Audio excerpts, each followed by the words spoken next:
Hey everybody, something a little different this morning. So this is what I'm thinking of. We'll do the Bible studies later on this week, but for now, I've been thinking about this question this morning. Um, so we're starting our faith formation classes, our religious ed classes here in our parishes, and some have already started, some are getting started in the next week or so. And just thinking about this, when you hear the term or the phrase faith formation or religious education, what comes to mind? I think for all of us, or many of us, maybe not all of us, for many of us, when I especially when I hear religious ed, because that's what we called it when I was a kid, I think of, you finish your school day, or when I was a kid, we even got out of school early on Wednesdays so we could go to the church, and we took our classes, and then you get older and you continue taking your classes, and then you learn about the faith and like the right things to do and the right way to act and all that stuff. And sometimes you follow it, sometimes you don't really follow it, sometimes you pay attention in class, but most of the time you don't, kind of thing. But then once you're confirmed, you're done with the classes, and so then you're done with religious education because it's like I finished, I've completed it, and I think there's more to it than that, or like the question of, when you think about being a Christian, when you think about following Jesus, what comes to mind? I think for a lot of us, and partially it's because of the way that we maybe explain it, either as preachers or as teachers or whatever it is.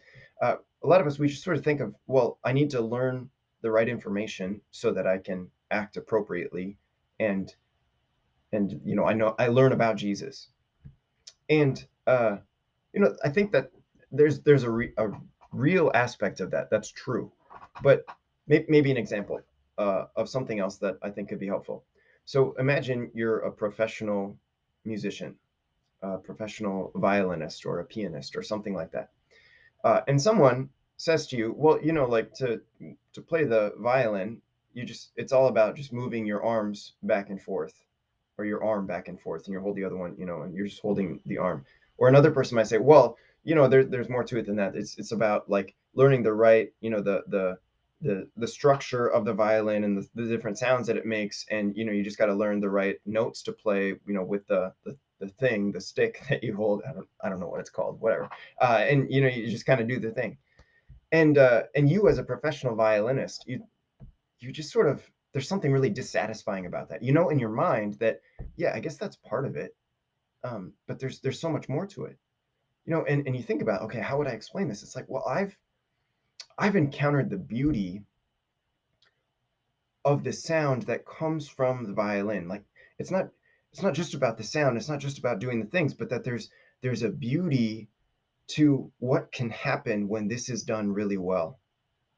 And and for me, as a professional violinist, i I want to know that beauty, and I want to share that beauty with other people. And so, yes, playing the violin, it is about, in some ways, moving your arm back and forth, and it is about knowing the whole structure of the violin and how it works, and the sounds that it makes. Absolutely. But it's so much more than that.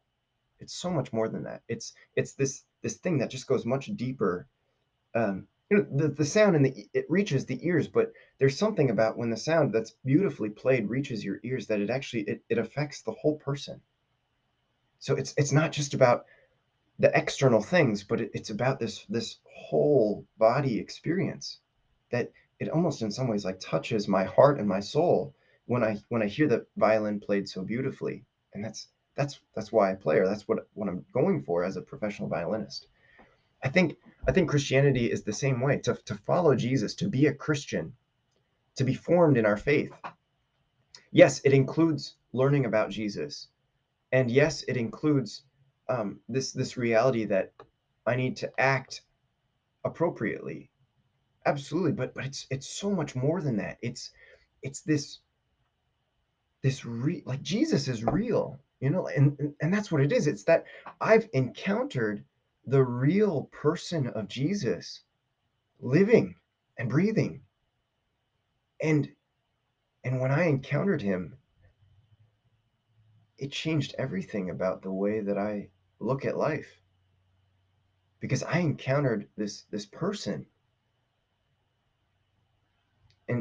and the way that he is just so different, and it's so attractive.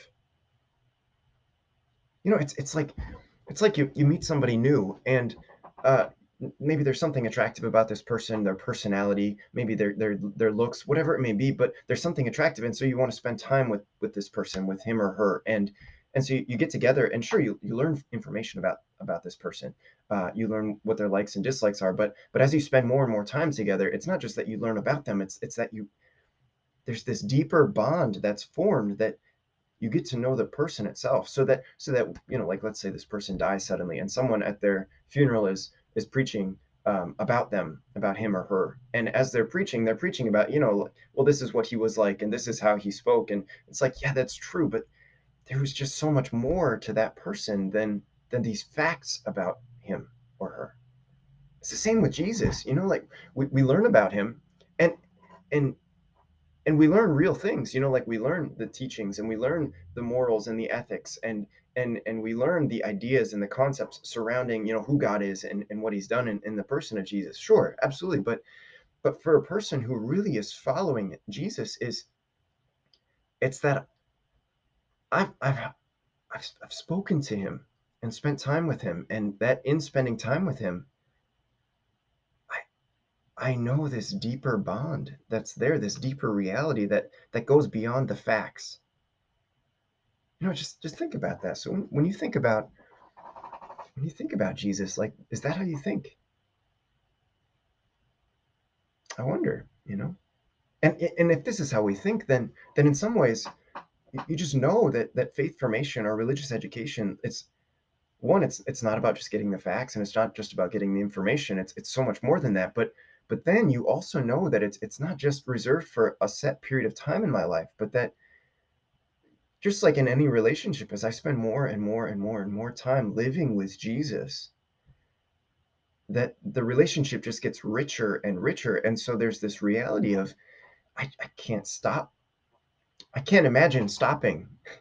I can't imagine stopping, no longer learning about him, or no longer spending that time with him, and growing that relationship with him.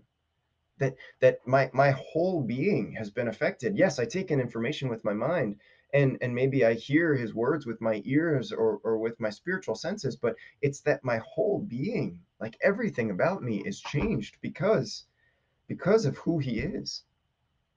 And so, like, I want to spend the rest of my life devoted to being formed by him, not by the world, but by him. So maybe just ask yourself that question, like, when when you think about this, is this how you think about faith formation? When you think about, someone asking you the question, like, how did Jesus speaks? How did he speak? Do you know? And if you don't, okay, then maybe that's actually a really great place to begin. Not by listening to what other people have to say about him. That is absolutely a part of our faith, absolutely. But the first place to begin is beginning with him, spending time with him. So maybe to pick up your Bible and to read the Gospels, Matthew, Mark, Luke, and John, and to let him speak to you. To go to a church and spend time praying just in silence, where you take your phone and you set it aside, you maybe leave it in the car, whatever, but you're just with him in silence. And like I said, down the road, you'll get to this point where other people maybe can teach you about him, and you can learn more and more, and your relationship can be enriched in that way. Absolutely. But to begin with Jesus, to begin with this personal encounter with him, it's so important for us. And so, maybe just a last question, have you had this personal encounter? And if you haven't, then can you understand that he wants you to have that? And so maybe to give him a chance, to give Jesus a chance to speak to you, to form your mind, to show you who he is in a real way. This is what he wants for us. And it's ultimately what anyone who's ever met him is what we were living for, is that I've met him, I've encountered his beauty, I've encountered his goodness, I've encountered the truth of who he is and what he speaks, and I want to live in this place. And for that matter, it's not just that I want to live in this, but I also want to invite other people to come into this beautiful relationship, this beautiful encounter with him that's truly life changing.